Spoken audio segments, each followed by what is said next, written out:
ओम शांति। अनुभव गाथा इस पुस्तक में आज हम पढ़ेंगे बाबा ने कराया पूर्व जन्म का साक्षात्कार। इस विषय पर ब्रह्मा कुमार डॉक्टर निखिल पटेल भाई, मनोचिकित्सक, ग्लोबल अस्पताल, आबू पर्वत। मैं 1975-76 से ही अर्थात बचपन से ही ईश्वरीय ज्ञान में हूँ। जब 7-8 साल का था तब से ही माताजी के साथ आनंद अर्थात गुजरात सेवा केंद्र पर जाता था। सन 1979-1980 में पांडव भवन आबू पर्वत पर सबसे पहले बाल शिविर आयोजित हुआ। तब आनंद अर्थात जहाँ विश्व प्रसिद्ध अमूल दूध डेयरी है, सेवा केंद्र के बच्चों के ग्रुप का लीडर बनकर आबू आया था। हर बार शब्दशः वही वरदान। बाबा से प्रथम मिलन, पर्सनल मुलाकात भी पांडव भवन के मेडिटेशन हॉल में 1981 में हुआ था। बाबा ने उस मिलन में मुझे वरदान दिया, आप इतने बहादुर हो कि कैसी भी माया हो उसके ऊपर विजय प्राप्त कर सकते हो। फिर सन 1986 की पर्सनल मुलाकात में भी बाबा ने वही वरदान शब्दशः दिया, जो मेरे लिए सुखद आश्चर्य की बात थी कि इतने सारे बच्चों में से बाबा मुझे बखूबी पहचानते हैं। तभी हर बार शब्दशः वही वरदान। ज़रूर कुछ गहरा राज इसमें समाया हुआ होगा जो धीरे धीरे समझ में आ रहा है। बाबा ने बुलाया सूक्ष्म वतन में। सन 1983 में जब सूरत में मेडिकल कॉलेज में MBBS के पहले वर्ष में था, तब एक बार अमृत वेले बाबा ने मेरी बुद्धि की रस्सी खींच ली, सूक्ष्म वतन में बुला लिया। मुझे मेरे पिछले जन्म में ले गए और कई साक्षात्कार कराए। चूँकि मैं मेडिकल साइंस का स्टूडेंट था, मुझे विश्वास नहीं हो रहा था कि यह जो कुछ मैंने देखा वो सचमुच सही है। उस समय सूरत में लता बहन निमित्त टीचर थी। उनको जब पता चला कि मुझे ऐसे ऐसे साक्षात्कार हुए हैं, तो लल्लू काका अर्थात स्वतंत्रता सेनानी के साथ मुझे मधुबन भेजा। मैं तो उस समय विद्यार्थी था, मेरे पास पैसे कम थे, इसीलिए लल्लू काका के साथ उनके रेलवे पास का उपयोग कर फ्री में मधुबन आ गया। तब दादी प्रकाशमणि तथा दीदी मनमोहिनी यज्ञ की संचालिका थी। मेरे मधुबन पहुंचने से पहले ही लता बहन ने दादी जी को फ़ोन द्वारा मेरे द्वारा किए गए साक्षात्कारों की सारी बातें बता दी थी। जब मैं दादी जी से मिलने गया तो पता चला कि उन्होंने मोहिनी बहन अर्थात दादी जी के लिए मधुबन में संदेशी की सेवाएं देने वाली को ध्यान अर्थात ट्रांस में भेजकर बाबा से मेरे लिए संदेश मंगवा लिया है। बाबा ने मोहिनी बहन के द्वारा संदेश में कहा, हाँ, मैंने ही बच्चे को साक्षात्कार कराए हैं और यह विशेष बच्चा है और इस बच्चे के द्वारा मैं बहुत सेवा कराऊंगा। बाबा का आदेश मानकर पढ़ाई पूरी की। उस समय बातों ही बातों मैंने दादी जी से कहा, दादी जी, अब तो विश्व परिवर्तन होना ही है, तो अधिक क्या पढ़ना।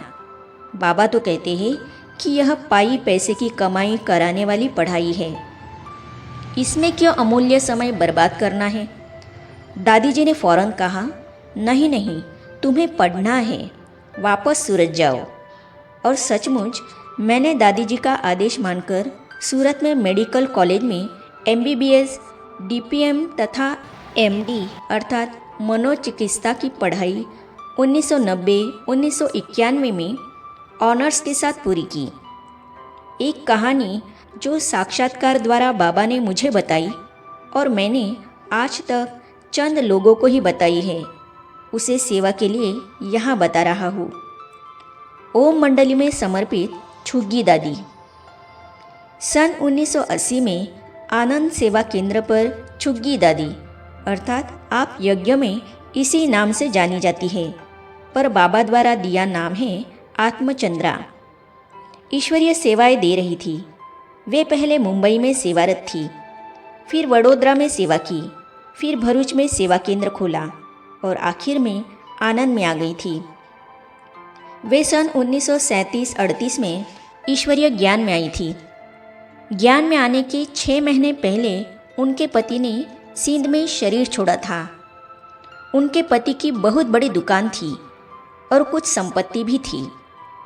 पति ने शरीर छोड़ने से पहले 1935-36 में अपने किसी मित्र को 10,000 रुपये दिए थे। पति के जाने के थोड़े समय बाद छुग्गी दादी सब कुछ समेटकर ओम मंडली में समर्पित हो गई थी। उन्हें इस 10,000 रुपयों के बारे में कोई जानकारी नहीं थी। जब ओम मंडली सिंध से भारत में स्थानांतरित हुई तब छुग्गी दादी भी सबके साथ भारत में आ गई। फिर तो सेवा केंद्र खुलते गए। यज्ञ सेवा में अपनी हड्डी तक देने वाली छुग्गी दादी भी सेवा केंद्र खोलते खोलते आखिर आनंद 1975-76 आ पहुंची, जहां में पल बढ़ रहा था। पाकिस्तान से भारत आया उधार लौटाने। सन 1980 में एक रात को छुग्गी दादी के पति के उस मित्र को पाकिस्तान में स्वप्न आया, जिसमें उसे याद दिलाया गया कि वह 10,000 रुपयों का कर्जदार है। उसके मित्र की पत्नी अर्थात छुग्गी दादी अभी भारत में ब्रह्मा बाबा के सत्संग अर्थात ओम मंडली में ब्रह्मा कुमारी है। आप भारत जाकर अपना कर्ज उतार आओ। बड़ा शक्तिशाली स्वप्न आया था। वह भाई छुग्गी दादी को ढूंढते ढूंढते पाकिस्तान से भारत में मुंबई आया। वहाँ से आनंद आया और 10,000 रुपये छुग्गी दादी को लौटा दिए। आनंद सेवा केंद्र उस समय बहुत छोटा था। छुग्गी दादी उसे बड़ा सेवा केंद्र बनाना चाहती थी। उसी उपलक्ष्य में बहुत बड़ा मेला आनंद में करना चाहती थी, जिसके लिए ये 10,000 रुपये उसके पास जमा हो गए। अब उसे बहुत बड़ा आध्यात्मिक मेला किया जाना संभव होता नजर आने लगा।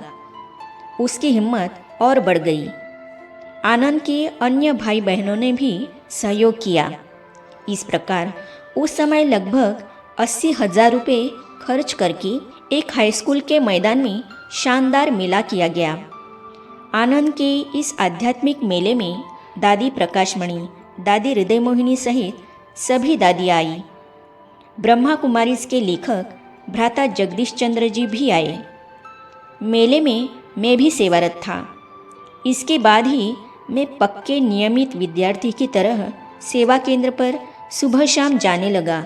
आगे हम पढ़ेंगे सभी संशय हुए दूर।